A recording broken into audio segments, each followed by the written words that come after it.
Hi guys, today we are talking about Charles Dickens.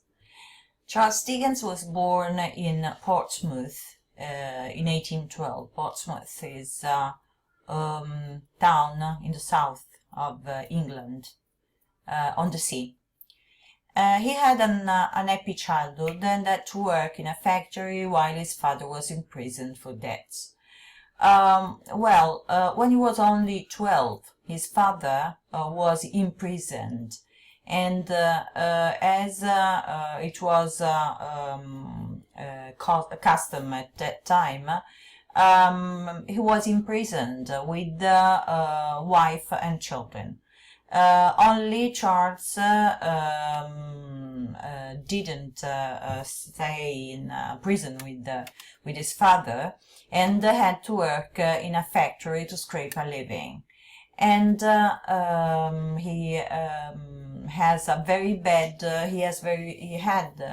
memories of his childhood that he reflected in most of his later novels. When his father was released from prison, he encouraged Charles to go to school, even though his mother was against.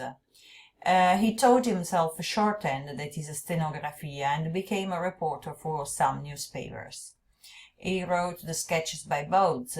Bodes was his pen name, and that was a collection of articles describing London's people and scenes published in the monthly magazine in 1836. So this collection of articles was published in a magazine. And he also wrote the Pickwick Papers, that was published in installments, a puntate, where his sense of humor and satire started to emerge. He wrote a first group of novels, starting with Oliver Twist in 1837, and then A Christmas Carol in 1844, David Copperfield in 1849, Little Dorrit in 1857, and these novels of the first group are mainly autobiographic. They are symbols of exploited childhood. He was very angry to the adult, to his father, to his family, to his father in particular, because even though he had quite a good job, he managed to he had some economical problems, and he had a lot of debts.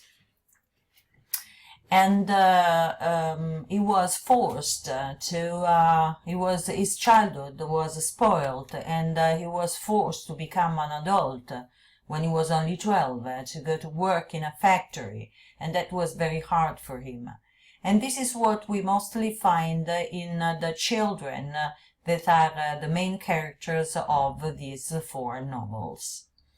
A second group of novels, starting with Bleak House in 1853, Hard Times 1854, and Great Expectation 1860, dealt with social issues again, but with a more serious vein. It is a more mature novelist that writes these novels, and he again described the conditions of the poor and of the working class, the exploitation of children, women, and men, the evils caused by the Industrial Revolution, so the consequences of the Industrial Revolution. His novels are considered of social denunciation, and he tried to draw the public attention to the public abuses, evils, and wrongs, giving terrible description of London misery and crime. But as he had already demonstrated in his Pickwick Papers, he had a strong sense of humor and satire, and in his novels he used this satire and humor when talking about very serious matters. that were the consequences of the Industrial Revolution. He created some caricatures, that is, he tried to ridicule the characteristics of the characters from the middle and lower classes that he described. He wanted to ridicule the vanity and the ambitions of these men. The result was very famous caricatures that have become very famous and that everyone still knows today. That is, for example, Micawber and Murdstone in David Copperfield, or Uncle Scrooge in Christmas Carol, or Gradgrind in Hard Times, or Fagin in Oliver Twist. He was also always on the side of the outcasts, in particular of exploited children. He had suffered a lot for having been spoiled and exploited when he was only a child. When he had to leave his childhood, he had been forced to become an adult and to take care of his own family. And this idea of the child recalls the idea of Jean-Jacques Rousseau about the child. The child is pure and not corrupted, not spoiled by society. In his novels there is a reverse of values. The child becomes the teacher instead of the taught. That is, the children are much wiser, molto più saggi than the adult. The children stand as models of how the adult should behave. The didactic purpose in these novels is evident.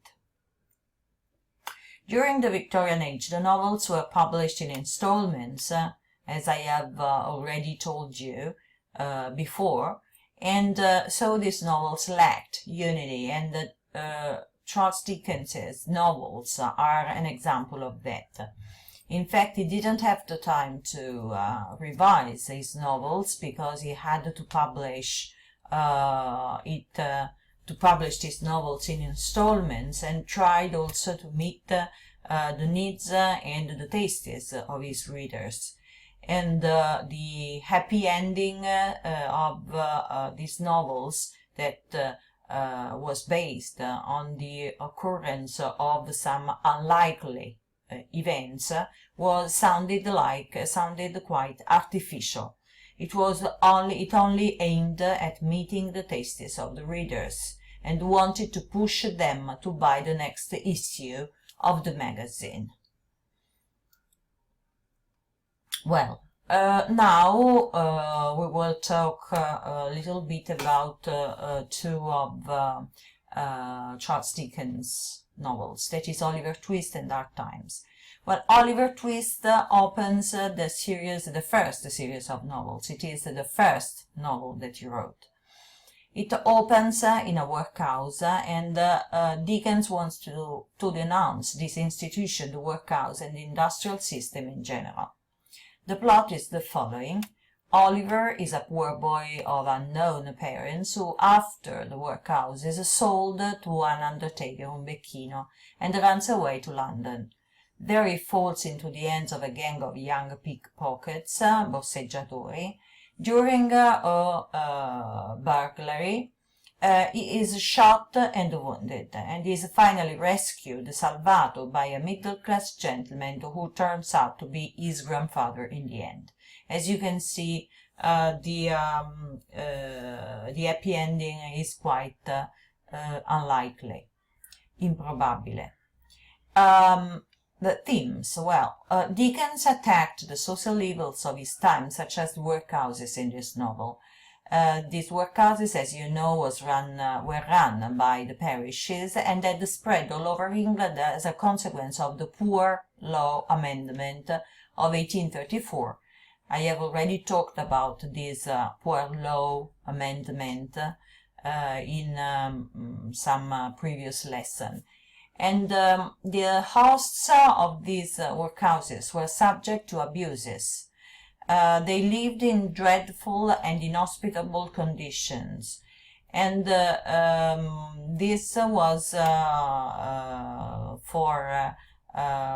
to push these people to try to do better, to try to improve their condition, to discourage them from staying in their poverty.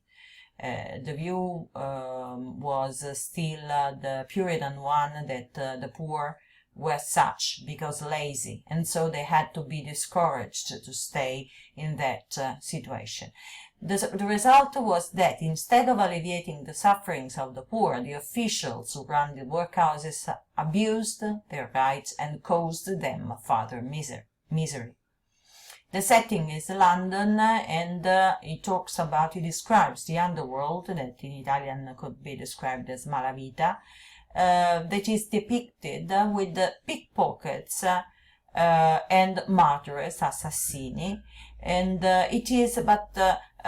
Dickens makes clear that the criminals become such only because it is poverty that drives them to commit crime to survive.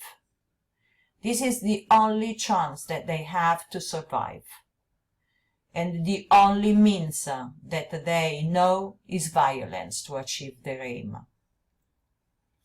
In this novel also the world of the respectable middle class is presented, in particular through the gentleman, the middle class gentleman that rescues Oliver Twist. Another important novel is Hard Times, that was published in 1854. So Charles Dickens was much more mature here. He wrote Oliver Twist. He had written Oliver Twist 16 years earlier, 16 years before.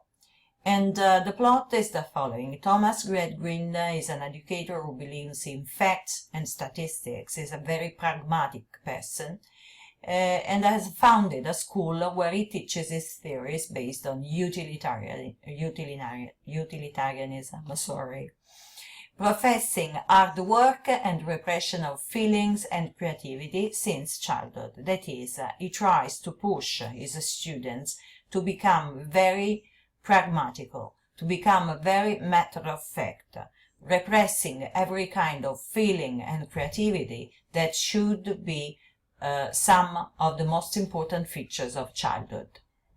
And he brings up his two children in the same way, repressing their imagination and feelings.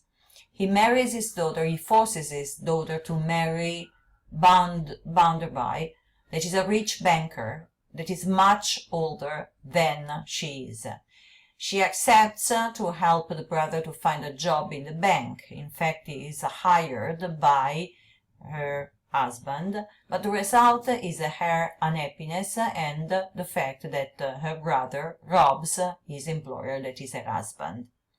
The themes, the setting is an imaginary industrial town, the imaginary industrial town of Coketown. Consider that Coke is another way to say Carbone, so the town of Coke. And this novel denounces the gap between the rich and the poor, and criticizes the materialism of utilitarianism. Utilitarianism had a great importance in the economical views of the Victorian period, and this philosophy suggested that well-being and happiness for the greatest number of people had to be achieved in spite of the sufferings caused to a little number of people, little number that wasn't so little in fact, that was a sort of side effect in the general route of progress. Here he suggests that industrialized society was turning human beings into machines by avoiding the development of their emotions and imagination. That's all for today. See you. Bye.